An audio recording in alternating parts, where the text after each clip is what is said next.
Ahoj, ako sa dnes máš? Ja dúfam, že dobre, ale aj keby nie, nesmutí. Pretože práve sa pred tebou otvára krajina snov. Poďme do nej spoločne vstúpiť a skryť sa v dnešnom príbehu. Pripravený? Vankuše ponatriasať? Pretože snová jazda sa práve začína.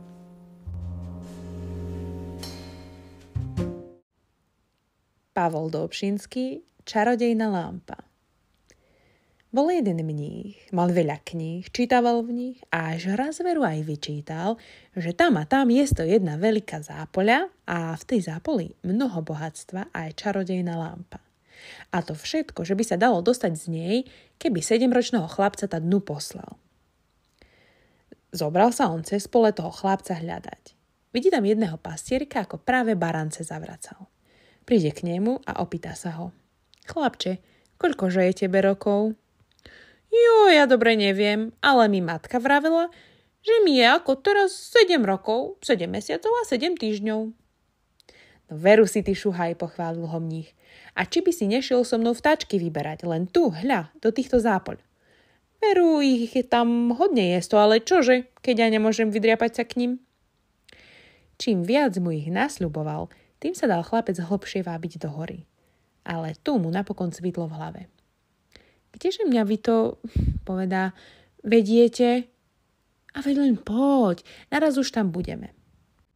Chlapec už ani nevedel, skade naspäť.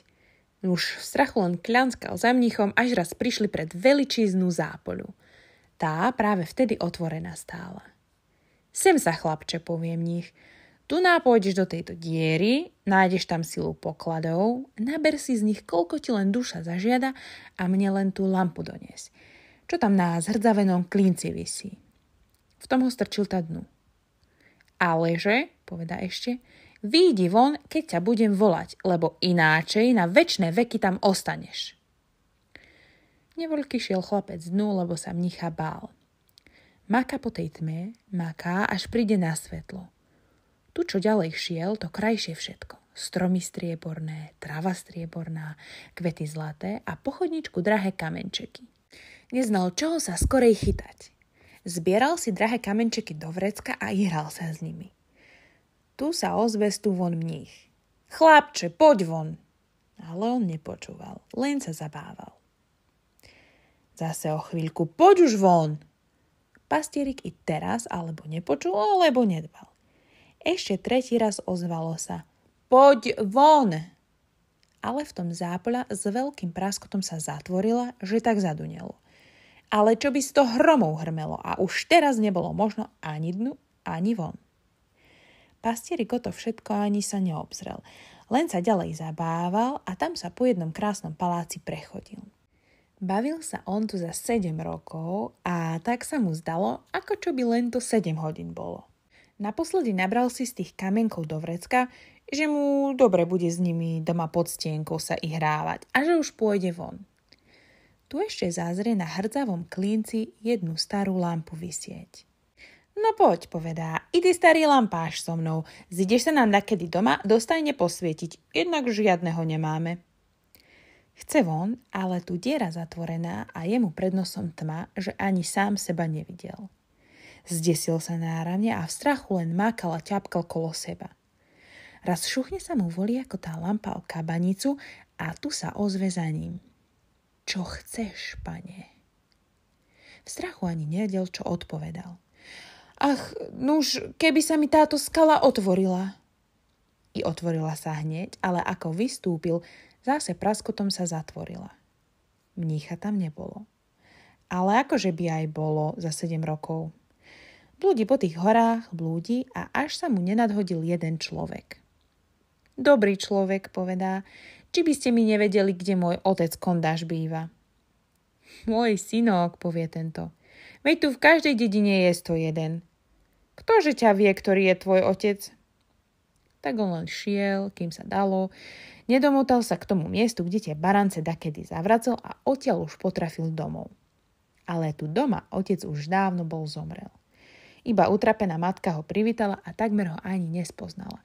Taký jej bol hodný narástol. Vyrozprával jej syn všetko, ako sa mu prihodilo, lampu zahodil do kuta a kamenčeky si vyňal z vrecka, že sa pod stienkou pohrá. Ak sa obšmieta, tak sa obšmieta jeden žid kolo ihrajúceho sa pastierika. Synok, povie žid, predaj mi z tých kamienkov. A čo mi dáte za jeden? 4 groše, povie žid. No, tu ich máte, berte si ich po 4 groše. Žid zaplatil chlapcovi a chlapec bol rád, že tak ľahko k pár grošom prišiel. Vyšiel i druhý raz sa pohrať a hľa, žid zase sa ustanovil. Zo žartu zapýtal chlapec za pár kamenčekov 100 zlatých a žid mu ich naraz vyplatil. Náš šuhaj ostal už teraz hrdý. Mamo, hovorí, mohol by som sa už aj oženiť, veď mám s čím gazdovať. 100 zlatých sú vo vrecku. A veďže si len vypáč daktoru, povedala mu matka. Zabehoval on k jednej i druhej, ale sa, alebo on dievčatom nepozdal, alebo on jemu. Tak to trvalo za drahný čas. 100 zlatých aj kamenčeky sa pomaly míňali. Neostalo im iba predošla chudoba a starý lampaš v kúte. Aj, mamo, povie raz šuhaj, už som aj zabudol na ten lampaš v kúte. Idem ho ja vyčistiť, tak viac zaň dostaneme. Vezme milú lampu do ruky a pošucha vechťou.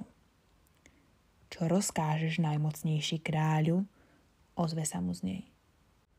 Čo by som ja najmocnejší kráľ bol? Ľala, ako sa mi posmieva. A zahodil lampu zase do kuta. Ale ho tá lampa len mrzela. Vezme ju i druhý raz a pošucha. Tu sa zasa ozve. Čo rozkážeš, najmocnejší kráľu? Chytil sa teraz rozumu a povedal: nič, len jednu hrbku takých kamienkov, ako som mal. Naraz bola hrba zlatých kameňov pred ním. Ej, mamo, teraz sa ja len ožením, keď som zas bohatý pán, povedal materi pastierik. Vezmite, že vy z tých kamienkov dakoľko a nechte ich nášmu kráľovi do daru a pýtajte mi jeho dcéru za ženu. Veru, rozrandavená prišla matka ku kráľovi do zámku. Pozdravuje vás, hovorí, môj syn a posiela vám tieto kamienky do daru, že či by ste mu vašu dcéru nedali za ženu. Kráľ sa jej namrzel, že taká rašma jeho dcéru svojmu synovi za ženu pýta. I kamenčeky sa mu zapačili. Dobre, povedá. Keď je tvoj syn taký pán, nech si príde zajtra sám pre nevestu. Matka prišla domov a rozpovedala synovi všetko. Za to syn pošuchal lampu a ozve sa mu z nej. Čo rozkážeš, najmocnejší kráľu? Do zajtra rána, kým sa naspím, nech mi budú mosadzné šaty hotové, aj kôň, aj takvo vojsko pri mne. Na ráno, len čo oči otvoril, bolo všetko tak. Sadol si na mosadzného tátoša a letel i s vojskom pre nevestu. V jednom háji sa stretne s kráľom, ktorý bol celkom v striebre a aj vojsko mu bolo celé strieborné. Ako ho kráľ zazrel, že je len v mosadzi, obratil naspäť a nechcel sa zhovárať s ním. I čože toto za robota? Myslí si pastierik a vráti sa i on domov. Pošucha lampu a spýta sa. Prečo sa ten kráľ so mnou ani len zhovárať nechcel? A to preto, najmocnejší kráľu, povie lampa, že on bol v striebre a ty len v mosadzi oblečený. No keď je tak, zajtra mi strieborné šaty, koňa aj vojsko vystanú. Jak ho rozkázal, tak sa stalo. Ráno vysadol na strieborného tátoša a šiel ku kráľovi. Kráľ mu vyšiel v ústrety celý pozlátený a keď videl pastierika len strieborného, vrátil sa domov. I tento sa musel. Pošuchal doma lampu a spýtal sa, čo to za príčina, že ma kráľ ani dnes k sebe nepripustil. A on dcéru nechce dať za chudobnejšieho, ako je sám. Ty musíš mať zlaté šaty, tak dostaneš. No nechže mi ráno už také tu budú. Na tretí deň celý haj sa od zlata zajasal. Keď sa pastierik na zlatom tátoši s kráľom stretol, kráľ mal zase len pozlatené šaty je vojsko a tak musel pastierikovi ustúpiť a dceru mu dať. Náš pastierik zlato vojsko od seba prepustil a kráľovskú dceru len tak posproste viedol domov. Že na čo ju vraj má klamať, keď doma jednak len randavú chalupu nájde. Keď šli blízko dediny poľom, povie pastierik. Vidíš, ženo, tuto mi budeš v hrnčeku jesť nosiť, keď budem ovce pásť. Doma princeznu na slamu uložili a políhali si spať. Ako princezna zaspala, pošúcha pastierik lampu. Čo rozkážeš, najmocnejší kráľu? A veru nič. Len naproti kráľovmu zámku taký zámok postavíš, čo bude v povetri na striebornej reťazke visieť a všetko, čo do ňoho treba, nahontuješ. A moju ženu tá do hodvábnej postele prenesieš. Ako rozkázal, tak sa stalo. A kráľová dcéra len oči vytreštila, kde sa to ráno našla. Ale muž prišiel k nej a povedal jej, že ona už tom všetkom pani. Tak si prebývali pekne spolu a radi sa videli.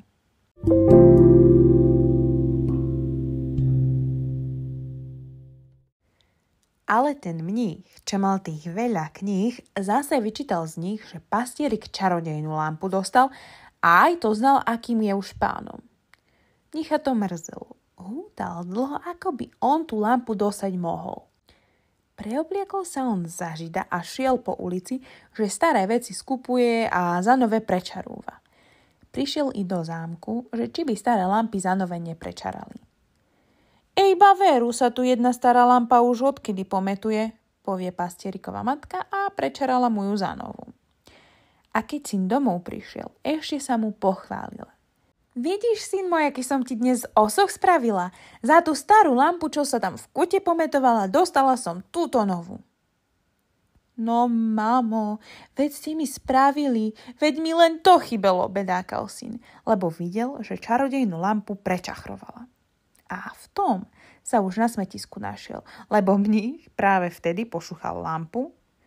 Čo rozkážete, falošný král? Ozvala sa lampa. Tamto ten zámok aj s princeznou zanesieš mi nad Čierne more a tam nad morom zo zlatého klinca na striebornej reťazke mi visieť bude. Ako rozkázal, tak sa stalo. Pastierik bol bez kaštieľa i bez ženy. Ešte k tomu král sa nahneval a chcel ho dať zmárniť. Ale sa mu pastierik len uprosil, že si on i ženu i kaštieľ vyhľadať musí, čo by to priam kraj sveta bolo. Zaberie sa a ide dlho jednými horami, až raz podvečer príde do jednej chalupy. Chvála Bohu, pomyslel si. Už raz pod strechou budem nocovať, aj možno sa dačo o mojej žene dozviem. Vstupí on dnu, tu pusto. Iba jedna stará skrpená žena v jednom kúte čupela. Čože ty tu chceš, hriešny človek? Privítala ho staručka. Čože by som chcel, odpovedal šuhaj.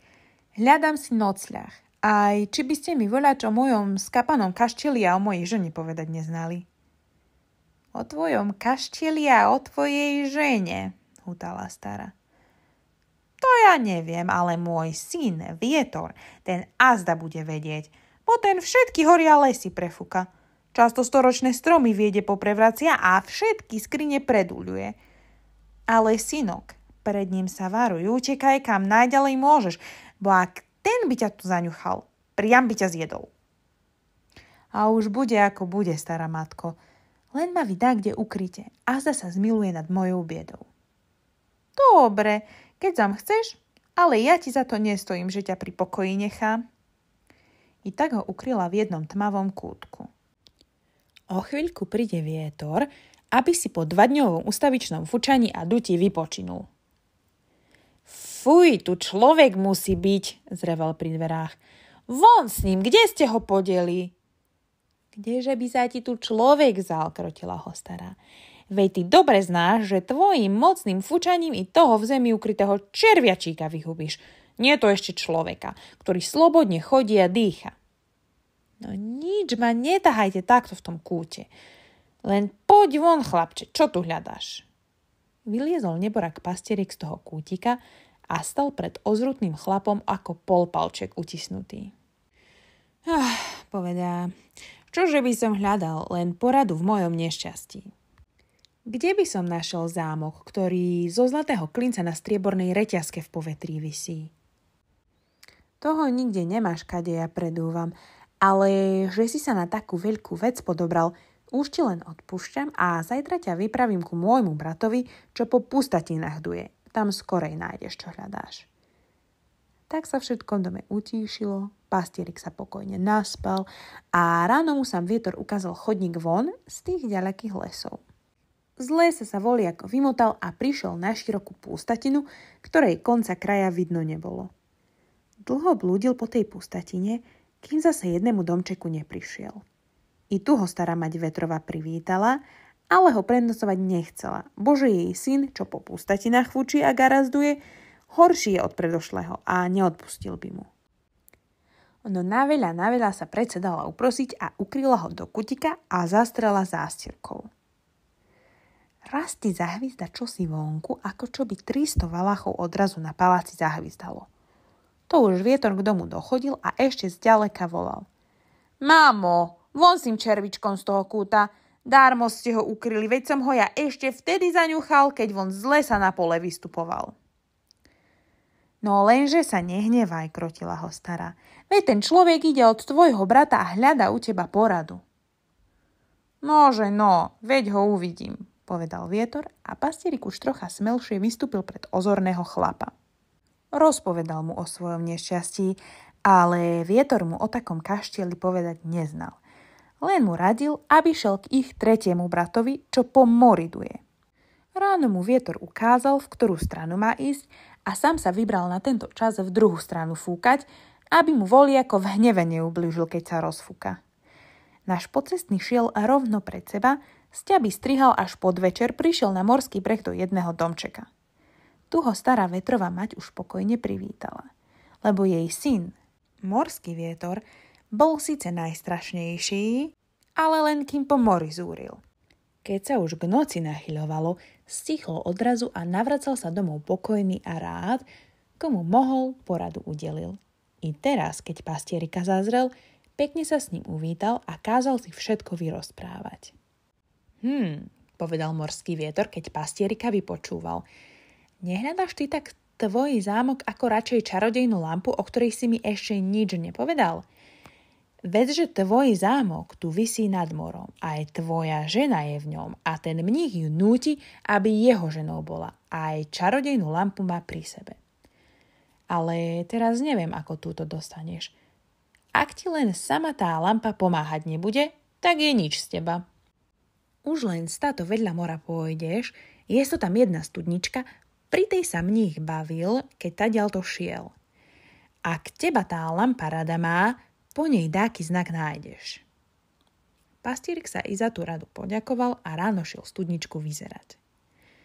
Ak tak chodí popri mori, zázrie na jednom mieste jednu paničku tancovať. Rozbehne sa za ňou, že ju chytí, ale tá plumps čľupla mu pred nosom do studničky. Chmatne za ňou do vody, pravda, že na prázdno, ale tu ako vyťahne ruku, vidí si na prste krásnu zlatú obrúčku. Pomakájú a skrútne na prste, tu sa mu ozve obrúčka. Ej, zabudol si ty na svoju lampu. Prišiel mních, kúpil ju a teraz pri sebe nosí. Ja som malá čiastočka z tej lampy, aby si vedel. Pastierik sa zaradoval a preriekol. Núž, ale moja drahá obrúčka, kdeže si sa tu vzala? Ja, vidíš, lampa tomu mníchovi slúžiť nechce, ale ešte aj dosiaľ vždy pri tebe pomáha.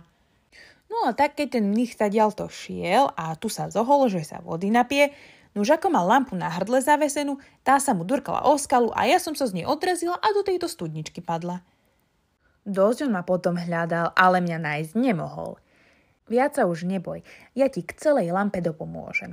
Len ma skrútni a zažiadaj si, aby si mohol v mnichovom zámku byť. Pastierik prsteň skrútol a zažiadal, aby bol v mnichovom zámku. Naraz tam aj bol. Mníchov záhradník práve vtedy ruže sadil. Pastierik sa mu ponúkol za učňa a tento ho vďačne prijal. I bol on tu za pár týždňov a nikto ho nespoznal. Jeden raz, ako prvá ruža vykvitla, ktorú on opatroval, zaniesol ju panej. Na tú ružu sa ona usmiala, čo sa ešte dosiaľ nikdy nestalo, odkedy u mnícha bola, ale ho nepoznala. Tak jej aj druhu zaniesol, i na tú sa usmiala. Pri tretej sa už opýtala, kto je on. Nuž, ale ma moja duša drahá nepoznáš? Veď som ja tvoj muž. Ona sa mu len teraz prizrela a hneď mu letela okolo hrdla. A kdeže si sa tu vzal? A musel jej všetko vyrozprávať. Mních, ako vždy, tak i na tento čas bol na poľovačke. Nuž sa oni spolu uradili, ako tú lampu majú dostať, ktorú mních vždy na hrdle zavesenú nosil. Keď mních domov prišiel, ona sa urobila chorou a žiadala, aby jej kúpeľ dali. Mních jej hneď všetko opatril. Ako sa vykúpala, hneď sa lepšou stavala a milého mnicha hladkala a radila mu, aby sa aj on vykúpal, že ako je to dobre. Mních sa okúpal a po kúpeli dobre zaspal. Lampa mu ako vždy aj vo spani na šnúrke z hrdla visela. Ona prišla a chcela mu ju zosňať, ale on sa prebral a capil ju. Po chvíli zase zaspal a ona tu na potišku prikročila, šnúrku prerezala, lampu vzala a svojmu mužovi oddala. Tento lampu na skutku pošuchal. Čiže sme už dávno šťastie nemali, najmocnejší kráľu. Čože rozkážete? Rozkazujem, aby sa tento zámok tam postavil, kde predošle bol. A túto ohodu mnícha do mora hoďte. Ako rozkázal, tak sa aj stalo. Z mnícha iba o odrobinky ryby po mori zbierali a kaštieľ sa likotal na svojom predošlom mieste.